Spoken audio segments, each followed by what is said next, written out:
Unfazed by the criticism, Azam Khan, who's heading this junket, is now trying to overshadow the controversy by adding a political twist to it. In fact, in a statement which is now on your television screens, Azam Khan says that communal forces are raising the issue because a leader from a minority community is heading the group. Pranshu, there cannot be something worse than this. Obviously, they're arrogant. They are going on this study tour when the state is reeling under the Muzaffarnagar crisis. People don't have homes, and now he's trying to give a communal spin to the entire issue.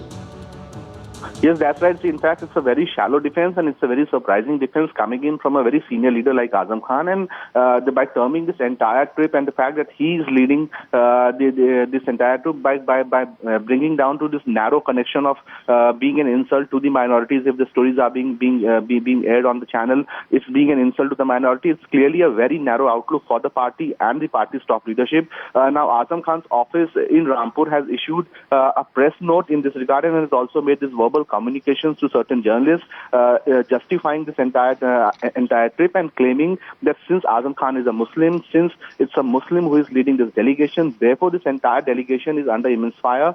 They have clearly tried to communalize this entire the politics on the basis of this study tour, citing the fact that in the past several BJP leaders have been on the tour and then these questions were not raised. So clearly a very shallow defense. But remember, this is not for the first time Azam Khan has gone on to this sort of narrow politicization of the issue. Remember when he had gone to US along with Akhilesh Yadav, at that point in time also he has skipped the Harvard lecture there and again has raised this entire communal flavor there. So clearly for the party and for the Azam Khan in person, it seems that there is absolutely no dearth of issues to try and communalize the political situation here in Uttar Pradesh, and therefore we are getting a very absurd, shocking clarification from Azam Khan, where he cites no regret on his study tour, but rather trying to justify the tour on the fact that he is a Muslim and accusing the media of being biased because he is a Muslim and he is a Muslim face of the party.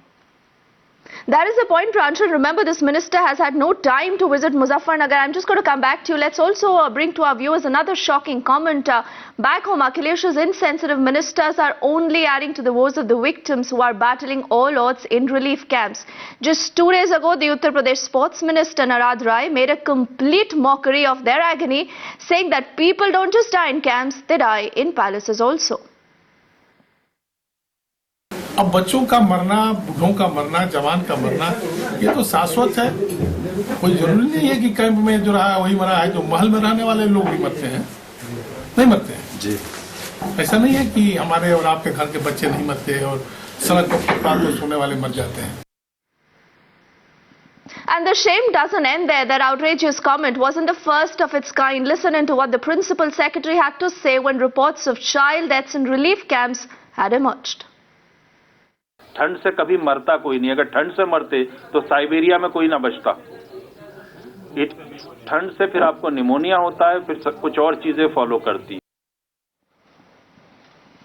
All right, then they have completely betrayed about 4,000 people who are struggling to rebuild their lives. Akhilesh Yadav choosing to be a Bollywood ambassador when he was asked tough questions on the Safai Bollywood party.